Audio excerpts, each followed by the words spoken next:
परिचय।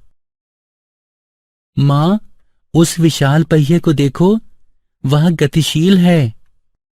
हाँ, वो विशाल पहिया गतिमान है। गति क्या होती है माँ?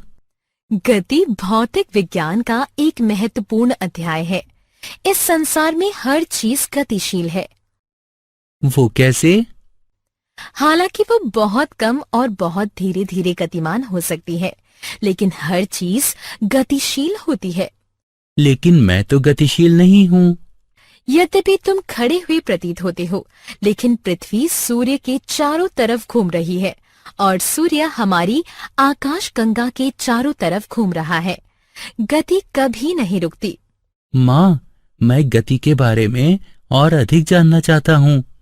कृपया मुझे बताओ। ठीक है, चलो पहले घर चलते हैं, फिर मैं तुम्हें गति के बारे में बताऊंगी। उद्देश्य।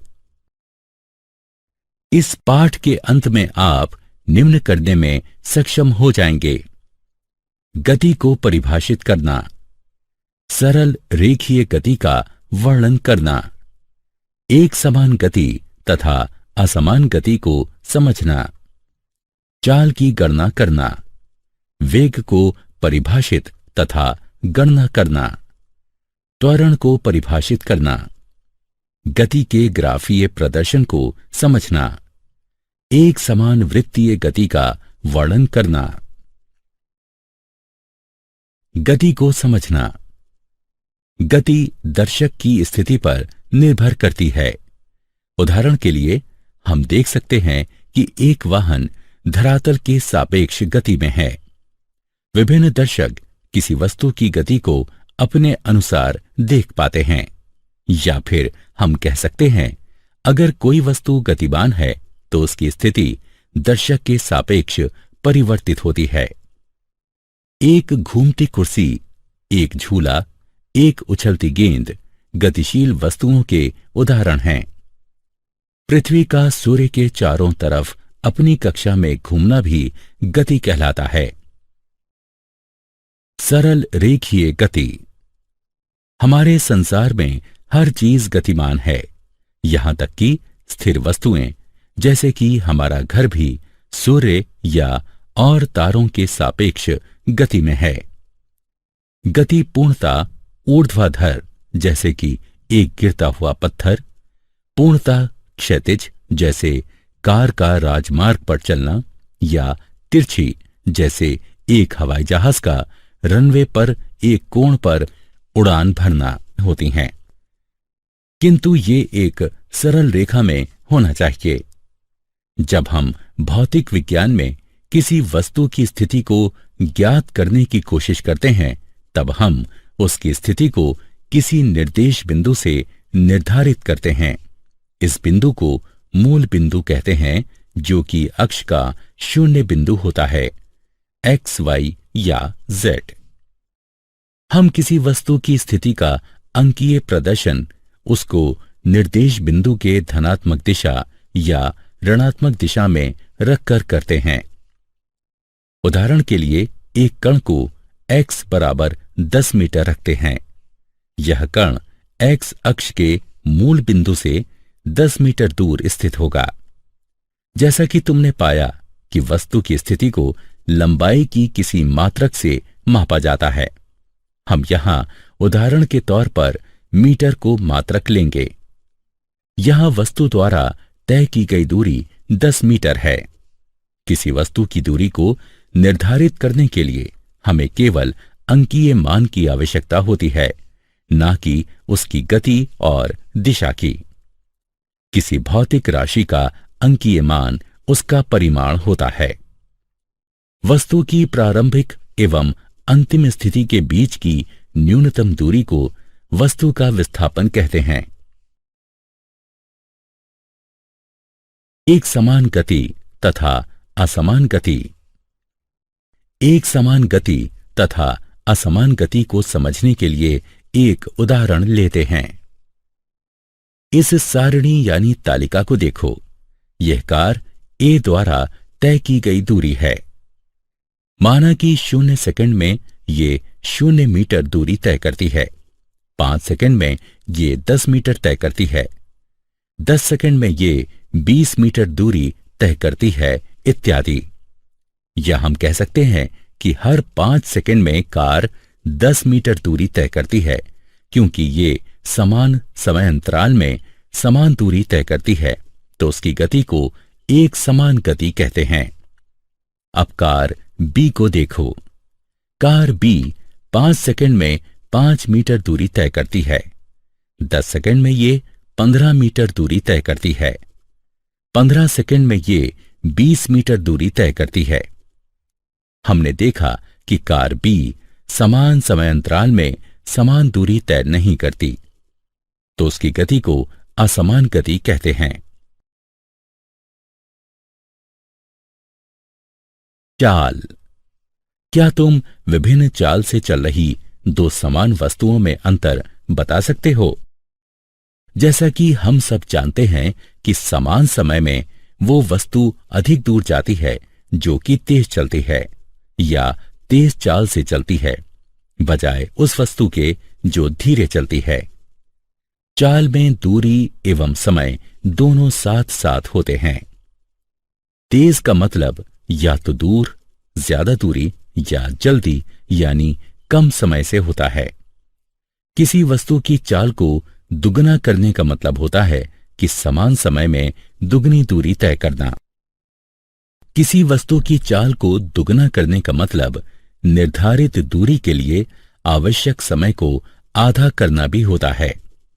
वस्तु द्वारा इकाई समय में तय की गई दूरी के उपयोग से उस वस्तु की गति की दर प्राप्त की जा सकती है।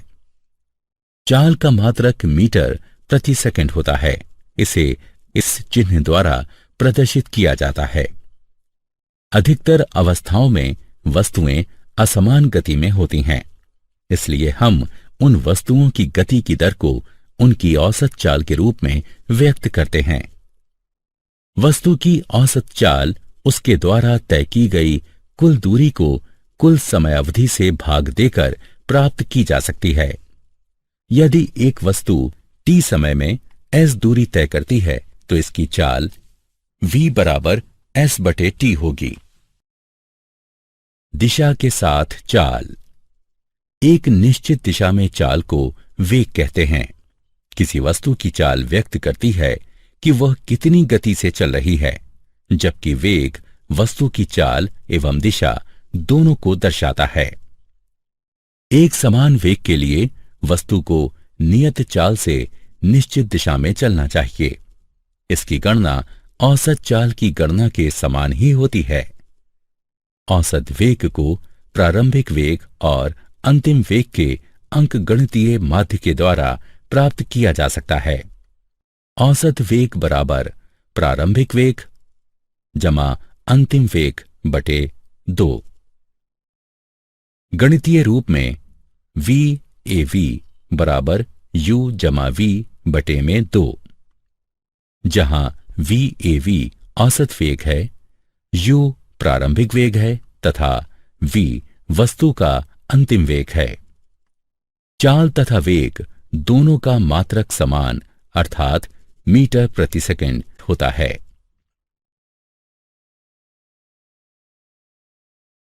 वेग में परिवर्तन की दर। वस्तु के प्रति इकाई समय में वेग परिवर्तन की माप को त्वरण कहते हैं। एक दिशा में त्वरण वस्तु की गति के बढ़ने या घटने का माप है।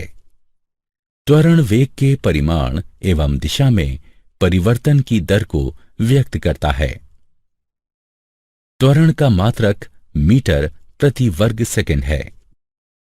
वस्तु के प्रति इकाई समय में वेग परिवर्तन की माप है, अर्थात त्वरण समय अवधि में वेग परिवर्तन के बराबर होता है। यदि एक वस्तु का वेग प्रारंभिक वेग u से t समय में बदलकर v हो जाता है तो त्वरण a निम्न होगा, a बराबर v घटा u बटे में t। एक समान या नियत परिमाण वाले त्वरण एक प्रकार की गति होती है जिसमें इसका वेग समान समय अंतराल में समान रूप से बदलता है। दूसरी ओर यदि एक वस्तु का वेग असमान रूप से बदलता है तो वो असमान त्वरण से चलती है।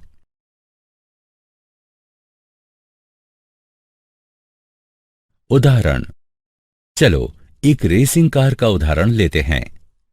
यह प्रारंभ से अंतिम तक 10 मिनट या 0.17 घंटे में 23 किलोमीटर दूरी तय करती है। हमको इसकी औसत चाल तथा औसत वेग की गणना करनी है। हमें पता है कि औसत चाल तय की गई कुल दूरी को कुल समय अवधि से भाग देकर प्राप्त किया जा सकता है। अर्थात औसत चाल 23 किलोमीटर दूरी को 0.17 घंटे से भाग देने पर 135.29 किलोमीटर प्रति घंटे के बराबर आएगा। उसी प्रकार से औसत वेग कुल विस्थापन को कुल समय अवधि से भाग देकर प्राप्त किया जा सकता है। जैसा कि हम चित्र में देख सकते हैं कि कुल विस्थापन 4 किलोमीटर है।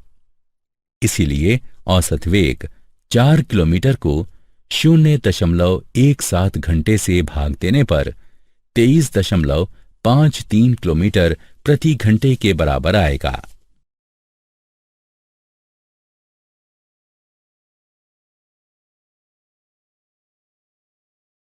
गति का ग्राफीय प्रदर्शन।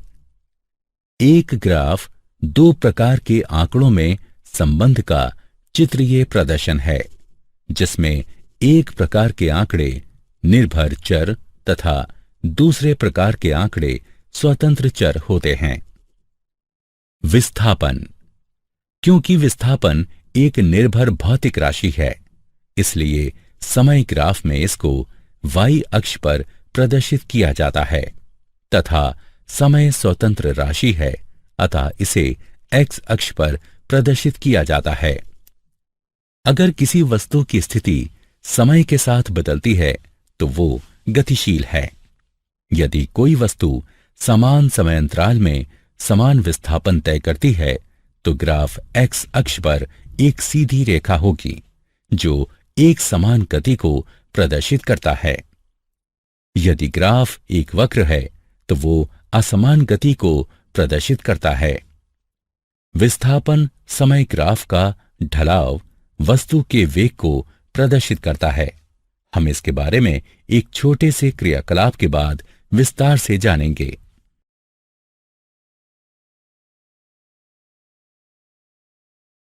दूरी समय ग्राफ।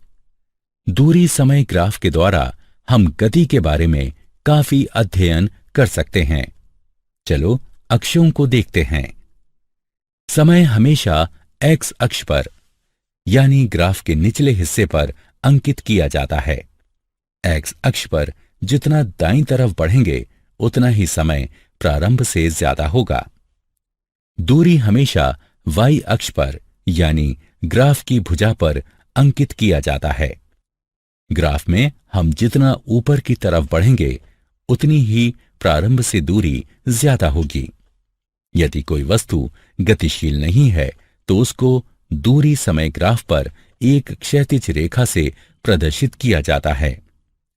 हम देख सकते हैं कि अगर समय ग्राफ में दाईं तरफ बढ़ रहा है लेकिन दूरी में कोई परिवर्तन नहीं हो रहा है तो वो गतिशील नहीं है। हम ये कहते हैं कि वो वस्तु स्थिर है। यदि कोई वस्तु एक नियमित गति से गतिमान है तो वो दिए गए समय में समान दूरी से बढ़ेगी। ग्राफ में हम देख सकते हैं कि समय दाईं तरफ बढ़ रहा है तथा दूरी समय के साथ नियमित बढ़ रही है। इसका मतलब है कि वस्तु नियत गति से चलती है। नियत गति को ग्राफ में एक सीधी रेखा से प्रदर्शित किया जाता है। वेग समय ग्राफ। वेग समय ग्राफ को चाल समय ग्राफ भी कहा जाता है। चाल समय ग्राफ दूरी समय ग्राफ जैसा दिखाई पड़ता है। समय x अक्ष पर अंकित किया जाता है। चाल या वेग हमेशा y अक्ष पर अंकित किया जाता है। चाल समय ग्राफ पर एक सरल क्षैतिज रेखा दर्शाती है कि चाल नियत है, अर्थात ये समय के साथ बदल नहीं रही है। जब ग्राफ बढ़ती चाल को दर्शाता है तब गतिशील वस्तु त्वरित हो रही है। जब ग्राफ घटती चाल को दर्शाता है तब गतिशील वस्तु मंदित हो रही है। यह वस्तु के असमान त्वरित गति का वेग समय ग्राफ है। ग्राफीय विधि से गति के समीकरण। गति के 3 समीकरण निम्नलिखित हैं। v बराबर u जमा at, s बराबर ut जमा 1/2 at वर्ग, 2as बराबर v का वर्ग घटा u का वर्ग, जहां u वस्तु का प्रारंभिक वेग है जो कि t समय के लिए एक समान त्वरण a से चलती है। v अंतिम वेग है तथा t समय में वस्तु के द्वारा तय की गई दूरी s है। पहला समीकरण वेग एवं समय में संबंध व्यक्त करता है। दूसरा समीकरण समय एवं स्थिति के बीच संबंध व्यक्त करता है। तीसरा समीकरण वेग एवं स्थिति के बीच संबंध व्यक्त करता है, जिसे पहले तथा दूसरे समीकरण से प्राप्त किया जा सकता है। वेग समय संबंध के लिए समीकरण। कोई वस्तु जो कि एक सरल रेखा में एक समान वेग से चल रही है, माना कि समय t बराबर 0 पर इसका एक समान त्वरण a है, जबकि इसका प्रारंभिक वेग u है। त्वरण के परिणाम स्वरूप इसका वेग t समय में बढ़कर v यानी अंतिम वेग हो जाता है तथा t समय में वस्तु s दूरी तय करती है। चित्र वस्तु की गति के वेग समय ग्राफ को दर्शाता है। vt ग्राफ का ढलाव गतिशील वस्तु का त्वरण दर्शाता है। अतः त्वरण बराबर ढलाव बराबर ab बराबर bc बटे ac बराबर v घटा u बटे t घटा o, अथवा a बराबर v घटा u बटे t, v घटा u बराबर at, v बराबर u जमा at, जो कि गति का पहला समीकरण है। समय स्थिति संबंध के लिए समीकरण। माना कि कोई वस्तु t समय में a त्वरण से s दूरी तय करती है। वस्तु के द्वारा तय की गई दूरी वेग समय ग्राफ में घिरे क्षेत्र द्वारा प्राप्त की जाती है। अतः तय की गई दूरी s बराबर समलंब ABDO का क्षेत्रफल बराबर आयत ACDO का क्षेत्रफल जमा DABC का क्षेत्रफल बराबर OD गुणा OA जमा 1/2 BC गुणा AC बराबर T गुणा U जमा 1/2 V घटा U गुणा T। हल करने पर हमें प्राप्त होगा बराबर UT जमा 1/2 V घटा U गुणा T। गति के पहले समीकरण से हम जानते हैं कि V घटा U बराबर AT है, या हम लिख सकते हैं कि V बराबर U जमा AT। अतः S बराबर UT जमा 1/2 AT गुणा T। S बराबर UT जमा 1/2 AT वर्ग। यह गति का दूसरा समीकरण है।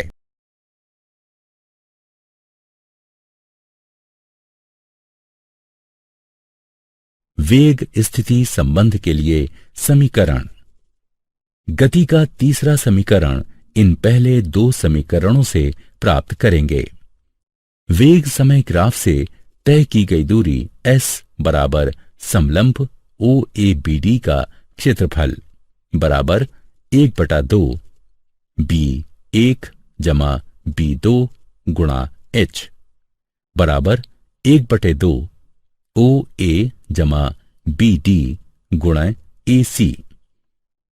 OA बराबर U, बी डी बराबर वी और ए सी बराबर टी रखने पर हम पाते हैं एस बराबर 1/2 यू जमा वी गुणा टी। समीकरण 1। लेकिन जैसा कि हम जानते हैं कि ए बराबर वी जमा यू बटे टी अर्थात टी बराबर वी घटा यू बटे ए। टी का दिया हुआ मान दिए गए समीकरण 1 में रखने पर हम पाते हैं वी वर्ग माइनस यू वर्ग बराबर 2as बराबर वी जमा यू वी घटा यू। सूत्र ए वर्ग घटा बी वर्ग बराबर ए जमा बी ए घटा बी का उपयोग करके हम पाते हैं वी जमा यू वी घटा यू बराबर 2as। वी वर्ग घटा यू वर्ग बराबर 2as। यह गति का तीसरा समीकरण है। एक समान वृत्तीय गति।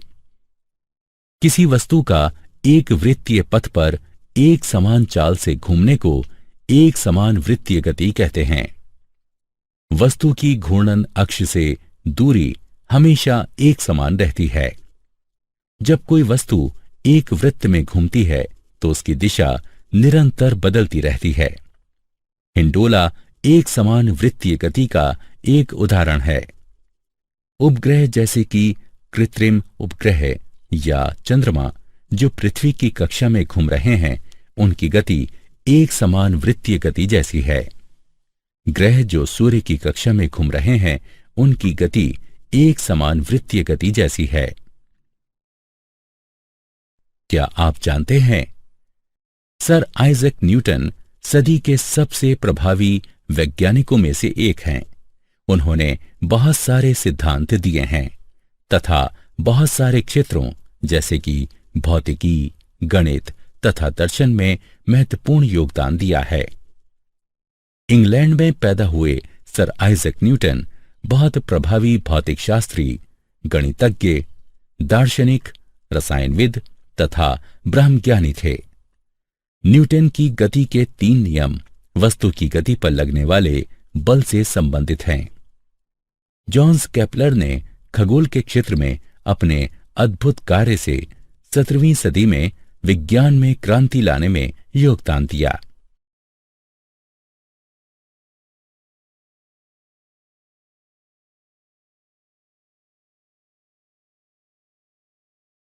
सारांश। आइए हमने जो कुछ सीखा है उसे संक्षेप में दोहराएं। स्थिति में परिवर्तन एक गति है। इसकी व्याख्या तय की गई दूरी या विस्थापन के रूप में की जा सकती है। एक वस्तु की गति का समान या असमान होना उस वस्तु के वेग पर निर्भर करता है जो कि नियत है या बदल रहा है। प्रति इकाई समय में वस्तु के द्वारा तय की गई दूरी उसकी चाल होती है और प्रति इकाई समय में हुआ विस्थापन उसका वेग होता है।